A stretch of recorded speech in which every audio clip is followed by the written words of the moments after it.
Tiba saatnya Anda ikuti rubrik Sakinah, persembahan 101 Pas FM Pati. Assalamualaikum warahmatullahi wabarakatuh. Makin pas, makin pasti, Pas FM Pati. Pas yang selalu dirahmati Allah Subhanahu wa taala. Alhamdulillah di sore hari ini saya Ristian dipertemukan lagi dengan Anda melalui siaran udara di program spesial rubrik Sakinah yang insya Allah akan menemani Anda selama 3 bulan ke depan. Alhamdulillah, yang pertama puja dan puji syukur kita panjatkan kehadirat Allah Subhanahu wa taala yang telah melimpahkan segala rahmat dan juga nikmatnya kepada kita semua. Dan tak lupa juga salawat serta salam kita aturkan kepada junjungan kita, beliau baginda Nabi Allah Muhammad Sallallahu Alaihi Wasallam yang senantiasa kita tunggu syafaatnya di yaumil qiyamah nanti Pas. Dan kali ini telah hadir bersama saya narasumber yang menjadi pengasuh di acara kita di sore hari ini, yaitu ada Ustadz Zainuddin Hikam dari Kemenak Pati Pas. Kita sapa dulu beliau. Assalamualaikum warahmatullahi wabarakatuh, Ustaz. Waalaikumsalam warahmatullahi wabarakatuh. Sehat ya? Alhamdulillah sehat walafiat. Alhamdulillahirrahmanirrahim. Dan Pas, topik kita di sore hari ini adalah belajar dari kisah perkawinan almarhum Presiden Republik kita ketiga, yaitu Habibie dan juga Ainun ya Ustaz ya. Yeah. Dan tentunya topik kali ini sangat menarik sekali untuk kita bahas di Pas dan juga menjadi pelajaran kita dalam rumah tangga. Dan untuk Anda yang ingin berdialog interaktif atau bertanya-tanya bisa masuk nanti di SMS WA di 08527779999101. Dan teleponnya juga untuk Anda yang ingin bertanya langsung bisa masuk di line telepon 0295385877. Selama 3 bulan ke depan, baik langsung aja kita ke Ustadz Zainuddin Hikam untuk langsung memberikan tausiahnya. Monggo Ustadz. Terlepas yang berbahagia, segala puja dan puji hanya milik Allah. Selayaknya kita bersyukur atas limpahan karunia-Nya. Mudah-mudahan Allah senantiasa menjaga kita, senantiasa mengarahkan kita meraih keberkahan dalam kehidupan yang fana ini. Mitra Pas yang berbahagia, 2 hari kemarin kita bangsa Indonesia tengah berduka atas meninggalnya Presiden kita yang ketiga, beliau Bapak Baharudin Yusuf Habibie. Tentu kita sebagai bangsa yang menghargai jasa para founding fathers, para pendiri termasuk para pejuangnya, sudah selayaknya menghargai atas perjuangan beliau. Sudah selayaknya kita belajar juga bagaimana kehidupan beliau sehingga Bapak Habibie itu berhasil dalam melaksanakan tugas-tugasnya. Tak terkecuali kita belajar dari kehidupan perkawinan beliau yang memang kalau kita amati dari tebaran informasi baik di media sosial hingga media massa, sangat tampak keharmonisan dengan istrinya almarhum Ibu Ainun Habibie. Mitra Pas yang berbahagia, kalau kita amati dari perjalanan perkawinan Bapak Habibie, satu hal yang mungkin menjadi idola bagi perempuan-perempuan di negara kita adalah bahwa Bapak Habibie itu seorang yang sangat penyayang terhadap istrinya. Kalau kita lihat misalnya dari perjalanan kehidupan beliau berdua sejak beberapa waktu yang lalu setelah Ibu Ainun Habibie meninggal, maka sangat tampak betapa kecintaan Bapak Habibie itu begitu tampak, begitu ditampakkan dalam setiap aktivitas, kendati sang istri telah menghadap keharibaan ilahi. Kalau kita baca misalnya setiap minggu Bapak Habibie senantiasa datang ke makam Ibu Ainun untuk sekadar mendoakan, membacakan kalimat thayyibah, tahlil dan seterusnya. Sehingga kita lihat betapa hubungan yang terjadi di antara Bapak Habibie dan Ibu Ainun itu memang suatu hubungan yang ideal dari kacamata kita. Dari kacamata bagaimana seseorang itu hendaknya menjalani laku hidup bersama seorang suami dan istri. Dan akan tampak pula bagaimana semangat seorang Habibie ketika diajak berbincang dengan Ibu Ainun. Tampak rasa cinta yang terpancar dari wajahnya, rasa sayang yang terpancar dari setiap ekspresi wajah beliau, sangat menunjukkan bahwa memang Bapak Habibie itu sosok yang sangat setia dan sayang terhadap sang istri almarhumah Ibu Ainun. Dan rasa sayang itu akan tampak ketika bagaimana kita melihat, karena kita paham semuanya, dulu Ibu Ainun itu meninggal dunia karena sakit dan sempat dirawat di Jerman begitu. Di tengah kesibukan beliau di berbagai bidang begitu. Kita semuanya tahu bahwa Bapak Habibie itu karena saking pinternya begitu, jadi tidak pernah punya waktu luang.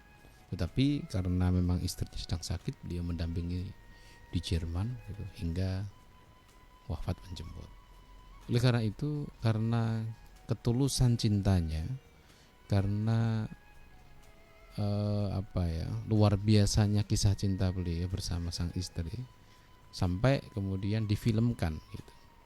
Difilmkan dengan satu film berjudul Habibie dan Ainun gitu. Satu film yang lumayan meledak gitu, dengan beberapa lagu-lagu sebagai yang pengiring begitu, yang diciptakan oleh beberapa musisi sebagai tentang kehidupan beliau berdua. Nah, mitra pas berbahagia, tentu kita dalam kehidupan ini sebagai seorang muslim memiliki contoh yang terbaik dalam kehidupan ini. Kalau Rasulullah memang itu uswatun hasanah yang hendaknya kita jadikan sebagai pemandu jalan kita contoh kehidupan kesehariannya. Tetapi kalau Rasulullah sudah meninggal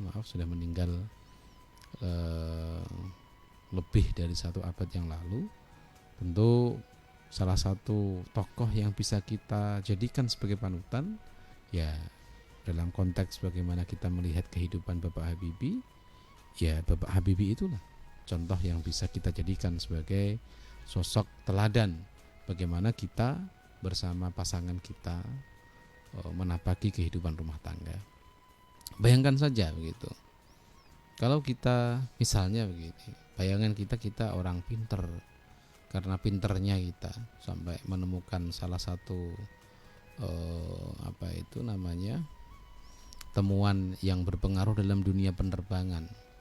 Itu tentu bukan pinter lagi, tapi juga sangat pinter gitu. Akibatnya maka kemudian pundi-pundi uang pun banyak gitu. Dari temuannya Pak Habibie itu berapa? Bukan hanya jutaan ya, mungkin miliaran yang beliau terima dari berbagai macam temuan yang dilakukan oleh beliau begitu. Belum lagi misalnya jabatan-jabatan ketika beliau masih muda begitu. Tetapi kondisi kehidupan yang berlimpah seperti itu tidak kemudian menjadikan Bapak Habibie lupa kepada istrinya. Kita ingat bahwa Bapak Habibie istrinya ya cuma 1, ya Ibu Ainun itu. Kemudian sepanjang kisah kehidupannya tidak pernah ada suara miring bahwa Pak Habibie misalnya punya wanita idaman lain, atau punya orang yang hubungan yang di luar perkawinan dan seterusnya. Tidak ada, bersih begitu, clean. Oleh karena itu kekayaan yang dimiliki oleh seorang Habibie itu tidak kemudian menjadikan dia lupa diri, tetapi justru kekayaan yang dimiliki oleh Pak Habibie dijadikan sebagai ladang untuk lebih lagi berperan dalam kehidupan sosialnya. Kita tahu bahwa Bapak Habibie itu pendiri The Habibie Center yang banyak memberikan beasiswa bagi mahasiswa baik S1, S2, S3, juga mendorong penelitian-penelitian yang dibiayai oleh beliau, dan juga termasuk salah satu penggerak Ikatan Cendekiawan Muslim Indonesia, yang otomatis beliau turut menyumbangkan pikiran hingga dana yang tidak sedikit. Nah, mitra pas yang berbahagia, oleh karena itu marilah kita jadikan begitu momen meninggalnya Bapak Habibie ini satu pembelajaran bagi kita. Kalau kita lihat dari segala perspektif kehidupan, bagaimana seseorang meninggal husnul khotimah, kalau dalam persepsi saya ya Bapak Habibie itu, bagaimana Bapak Habibie itu meninggalnya itu sangat husnul khotimah. Husnul khotimah itu yang memiliki akhiran yang baik begitu. Saya pungkasanipun gitu. Itu doa kita, Rabbana atina fid dunya hasanah wa fil akhirati hasanah begitu. Setiap saat kita ucapkan, setiap waktu kita lantunkan kepada Allah. Dan Bapak Habibie itu contoh yang paling bisa kita lihat begitu. Bagaimana kehidupannya, bagaimana akhirnya, dan dicintai oleh banyak orang begitu. Kalau tidak, banyak di antara kita yang kemarin selama 3 hari dan mungkin masih sampai hari ini mengibarkan bendera setengah tiang. Jadi bendera setengah tiang itu tanpa diperintahkan oleh Bapak RT, tanpa disurati oleh kepala desa, tetapi cukup melalui himbauan pemerintah lewat media. Kita karena saking merasa kehilangannya gitu, dengan penuh kesadaran kita pun mengibarkan bendera setengah tiang. Coba siapa misalnya tokoh yang bisa seperti itu, bukan karena kebaikannya sehingga dihormati hingga akhir hayatnya. Nah, mitra pas yang berbahagia, itulah beberapa hal yang bisa kita pelajari dari kehidupan seorang Habibie dan Ainun terkait dengan bagaimana mereka berhasil mewujudkan kesakinahan dalam berumah tangganya. Dan juga yang tidak dilupakan bahwa keberhasilan beliau itu bukan hanya dalam konteks mereka berdua saja, tetapi juga bagaimana mereka membesarkan anak gitu. Bagaimana keduanya meniti karir. Kita tahu bahwa seorang Ainun itu juga seorang dokter, tetapi ketika bekerja sang suami dia mendampingi, dia cukup menjadi pendamping ibu rumah tangga, dia cukup membesarkan anak-anaknya dalam balutan kasih sayang dan mendukung profesi sang suami, dan rumah tangganya pun akhirnya berujung terwujud keluarga yang bahagia dan sejahtera. Oke, nanti kita bahas lagi, Mas Haris. Baik, Mitra Pas ya, untuk Anda yang ingin berdialog, bertanya kepada Ustadz Zainuddin Hikam, bisa langsung mengirim pertanyaan ya di SMS maupun WA di 085277999101, dan teleponnya juga masih terbuka untuk Anda di 3858877 yang mau konsultasi seputar kehidupan berkeluarga ya, bisa langsung masuk di line telepon 0295385877. Dari siapa ini? Dari 304. Ustadz, selamat sore. Tips agar tetap harmonis Ustadz ya, karena kalau melihat kehidupan beliau, almarhum Habibie kan sangat mencintai istrinya. Kadang dari pribadi kalau kita saking mencintai seorang ini justru malah menghambat kita. Itu bagaimana Ustadz? Iya. Bagaimana kita menumbuhkan rasa cinta yang apa ya? Yang bisa saling support begitu. Artinya bukan cinta buta, bukan satu kekuatan, karena cinta itu ketika terbangun dengan baik dalam keluarga justru menjadi kekuatan yang saling mampu membawa melintasi batas-batas cinta yang standar gitu. Jadi memang bagaimana menciptakan kehidupan yang harmonis seperti Bapak Habibie itu tidak mudah. Kita tahu bahwa Bapak Habibie itu suksesnya juga bukan kemudian warisan dari orang tuanya. Kalau kita baca memoir tentang kehidupan beliau ketika meniti karir di Jerman begitu, selepas dari sekolah di ITB, akan tampak bahwa kehidupan beliau itu sangat sederhana. kadang-kadang juga kekurangan gitu, sehingga kadang-kadang juga pinjam uang kepada temannya. Sehingga kepintaran beliau, kecerdasan beliau itulah kemudian yang menjadikan beliau seperti sekarang ini, termasuk orang yang berhasil dalam konteks duniawinya. Nah, tentu menghadapi kehidupan seperti itu juga tidak mudah, karena yang namanya kehidupan harmonis itu tidak serta-merta hidup itu berjalan seperti apa yang kita bayangkan, berjalan sesuai dengan planning yang kita inginkan gitu, tidak.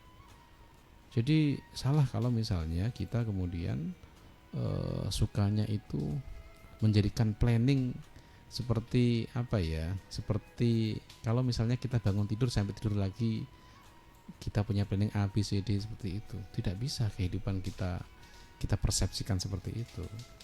Tetapi yang terbaik adalah bagaimana kita kemudian memeluk kehidupan itu, apa yang kita hadapi pada hari itu, apa yang kita temui dalam jenjang kehidupan bersama, itu kita hadapi dengan baik gitu. Karena selama di Jerman, Bu Ainun itu pun sudah pernah sakit begitu, sehingga Pak Habibie yang ketika itu masih belajar menata kehidupan juga sempat putus asa untuk mengobati sakit istrinya kan begitu. Artinya memang keharmonisan itu kadang-kadang muncul karena apa ya? Karena perjalanan hidup yang betul-betul dirasakan oleh masing-masing pasangan. Keharmonisan itu bukan hanya karena rasa, tetapi karena memang pengalaman pengalaman konkret yang ditemui oleh sepasang suami dan istri dalam kehidupan mereka. Mereka mau belajar, mereka mau melihat itu sebagai satu bentuk pembelajaran, dan mereka mau menjadikan sebagai pondasi untuk melangkah gitu. Artinya kalau seorang Soekarno mengatakan jangan melupakan sejarah, maka fase-fase kehidupan dalam rumah tangga itu harusnya menjadikan seseorang itu semakin kuat gitu. Seseorang semakin mengerti betapa pasangannya itu memang adalah pasangan yang telah dipilihkan Allah untuk berjalan bersama meniti kehidupan berumah tangga. Kalau misalnya kita hanya cenderung melihat saat ini tetapi tidak pernah belajar kemarin, maka yang kita rasakan itu hanya rasa sesaat gitu. Kan banyak begini, misalnya dulu ketika baru menikah kehidupan ekonominya biasa-biasa saja, bahkan cenderung kekurangan. Setelah menikah mencoba berusaha, Allah memberikan kemudahan untuk mencari rezeki, menjadi berlebih, menjadi orang kaya. Ketika kaya, nah kadang-kadang seorang laki-laki itu justru melirik perempuan lain gitu. Padahal bisa jadi bahwa Allah memberikan kekayaan itu karena penghargaan atas kesetiaan seorang suami kepada istrinya gitu. Jadi rezeki yang diberikan Allah itu akan bermanfaat ketika kamu misalnya punya istri si ini gitu. Tapi karena kemudian tergoda oleh hal yang sifatnya fisikal, kemudian menikah lagi atau punya hubungan lain, biasanya malah justru habis itu rezekinya, karena tidak bisa memaknai apa yang didapatkannya, tidak bisa mensyukuri gitu.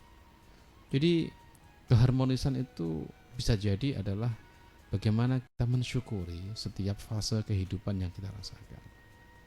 Jadi konsep bersyukur itu bukan hanya kalau kita punya uang kita sedekahkan, bukan hanya kita mengucapkan alhamdulillah, tetapi bagaimana kita memanifestasikan rasa syukur itu dalam bentuk nyata. Nah, bagi seorang suami dan istri, rasa syukur itu diwujudkan, diijawantahkan dalam bentuk keharmonisan dalam rumah tangga. Nah, kalau rumah tangga sudah harmonis, maka setiap persoalan, setiap masalah yang ada di depan itu justru akan mudah dilampaui. Bukan berarti bahwa ketika orang harmonis itu kemudian menjadikan lupa diri gitu karena saking cintanya.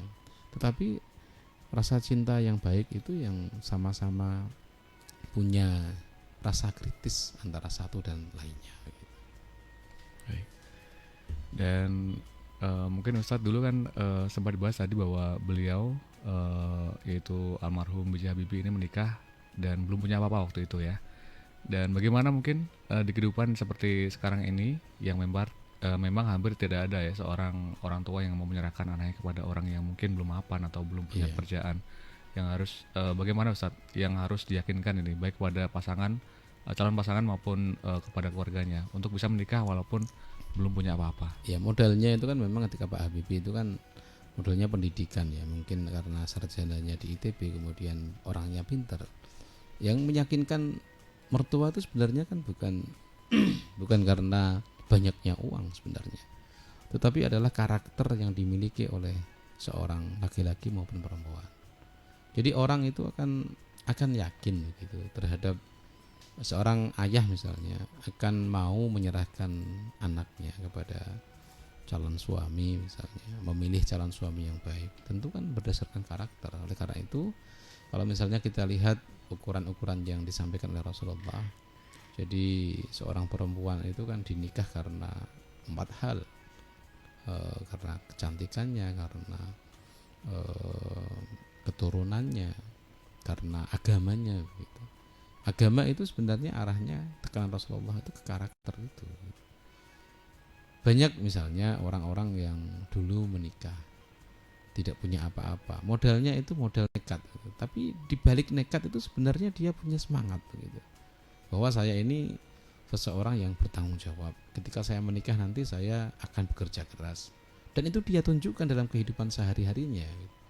Kalau dalam agama kita itu akan tampak pada pengamalan nilai-nilai dasar kewajiban dalam beragama, misalnya sholatnya bagus, puasanya bagus, dia jujur gitu. Karena kejujuran, kerja keras itu akan tampak adalah satu nilai-nilai yang menyemburat dari pelaksanaan ajaran agama itu. Kita tahu bahwa orang sholat misalnya itu belajar mawas diri. Tidak ada orang yang tahu misalnya orang puasa kita belajar jujur dan terusnya begitu. Sehingga nilai-nilai dasar itulah sebenarnya yang menjadikan rumah tangga itu semakin berkembang. Itu berbeda. Misalnya kalau kita hanya melihat, wah ini calon mantu saya orangnya kaya, sudah punya rumah, sudah punya mobil gitu. Padahal kita tidak tahu dulu orangnya seperti apa, karakternya seperti apa, kita nggak pernah melihat itu. Kita hanya dibutakan oleh satu sisi saja. Ternyata misalnya rumahnya rumah warisan gitu. Mobilnya mobil cicilan, tetapi tidak punya semangat untuk bekerja. Dia hanya mengandalkan warisan. Ketika warisan itu habis, maka ya justru akan menjadi beban dalam kehidupan perjalanan seterusnya dalam kehidupan rumah tangga. Kan itu banyak gitu, kita saksikan seperti itu. Misalnya dia juga punya uang banyak bekerja, tapi karakternya pemboros gitu. Maka akan habis uang itu gitu. Oleh karena itu karakter-karakter seperti itulah yang harus kita miliki, yang harus kita semai begitu dalam kehidupan ini, terutama bagi jomblo-jomblo ya. Perlu itu paham itu bahwa namanya persiapan menikah, kalau ingin mendapatkan kepercayaan dari calon mertua itu dirinya ditata dulu, karakternya ditampakkan dulu. Kalau karakternya baik, maka insya Allah seorang mertua meskipun misalnya melihat dia masih pada dalam tahapan biasa-biasa saja, nanti pasti akan mau menyerahkan anaknya. Dan itu banyak kita saksikan, misalnya orang-orang hebat sekarang itu dulu ketika baru menata karir juga bukan siapa-siapa. Kita tahu seorang Habibie, Khairul Tanjung dan seterusnya. Nah, itu Mas Aris, kita bisa belajar dari orang-orang yang memiliki karakter yang baik gitu. Oke. Baik, mungkin ada pesan-pesan Ustadz ya sebelum kita mungkin menutup acara di sore hari ini untuk membina keluarga yang mungkin terbaik untuk kita. Iya. Mungkin Ustadz pesannya di sore hari ini. Mitra Pas berbahagia. Kenapa Presiden Habibie itu pantas kita jadikan sebagai suri teladan gitu. Karena memang kalau kita amati dalam perjalanan kehidupannya sangat tampak begitu wajah aura kasih sayang dari beliau, kecintaan beliau terhadap pasangannya, dan itu yang harus kita pelajari dari kehidupan beliau gitu. Tidak usah segan menunjukkan, mengekspresikan rasa sayang kepada pasangan gitu. Dan justru ketika rasa cinta itu bisa kita wujudkan, maka akan menjadi penyemangat dalam kehidupan kita untuk menapaki kehidupan perjalanan-perjalanan yang tidak ringan ini gitu. Dan kita perlu belajar bahwa seorang Habibie itu dalam proses rasa mewujudkan rasa sayang kepada pasangannya itu bukan hanya sekedar melalui ekspresi-ekspresi yang murahan saja, hanya sekedar sayang cinta, tidak, tetapi melalui perhatian, melalui perwujudan kasih sayang, melalui tanggung jawab yang dia jalankan kepada istri dan anak-anaknya, sehingga akhirnya rumah tangga beliau bisa kita bilang menjadi salah satu rujukan bagi kita bahwa betapa hebat beliau dalam menghargai seorang perempuan. Kalau mau Pak Habibie itu mau poligami 4 itu ya mudah sekali kan. Bahkan tidak hanya 4 begitu. Siapa saja ya mau. Pak Habibie uangnya itu tak terbatas misalnya. Tetapi itu tidak beliau lakukan. Beliau lebih mengedepankan rasa daripada nafsu gitu. Jadi, dan itu juga harus kita jadikan bahwa meskipun kita sudah kaya raya, uang kita berlebih, maka jangan sampai kita melupakan bagaimana dulu membangun pondasi rumah tangga bersama. Dan lebih baik bahwa masa senggang yang kita miliki itu kita arahkan kepada hal-hal yang positif gitu, sehingga akan lebih mengarahkan pikiran kita kepada kehidupan yang lebih baik lagi. Demikian apa yang bisa saya sampaikan pada sore hari ini. Mudah-mudahan bermanfaat, dan kurang lebihnya saya pribadi mohon maaf. Wa'afu minkum. Ihdinas shiratal mustaqim. Wassalamualaikum warahmatullahi wabarakatuh. Waalaikumsalam warahmatullahi wabarakatuh. Baik, Mitra Pas, mudah-mudahan pembahasan kita di sore hari ini bermanfaat ya. Jangan Anda lewatkan program acara Rubrik Sakinah setiap hari Sabtu sore mulai pukul 17.00 sampai dengan menjelang maghrib, Mitra Pas ya. Bagi Anda yang ingin bertanya atau memberikan kritik atau saran, Anda bisa melayangkan surat ke Radio Pas FM Pati di Jalan Raya Pati Kudus kilometer 3, atau bisa melalui SMS kami di 085277 999 101 dan teleponnya di 385877, atau bisa melalui email di pasfmpati@gmail.com. Baik Mitra Pas, mohon maaf apabila ada salah-salah ya, karena kesempurnaan hanya milik Allah Subhanahu wa taala dan kesalahan datangnya dari kami sebagai manusia. Saya Arstian, juga seluruh kru Pas Empati mengucapkan terima kasih kepada Ustadz Zainuddin Kam yang sudah bersedia hadir di sore hari ini untuk memberikan tausiahnya kepada kita semua. Dan saya Arstian juga seluruh kru Pas Empati juga pamit undur diri. Mitra Pas, informasi Pas FM pasti. Wassalamualaikum warahmatullahi wabarakatuh.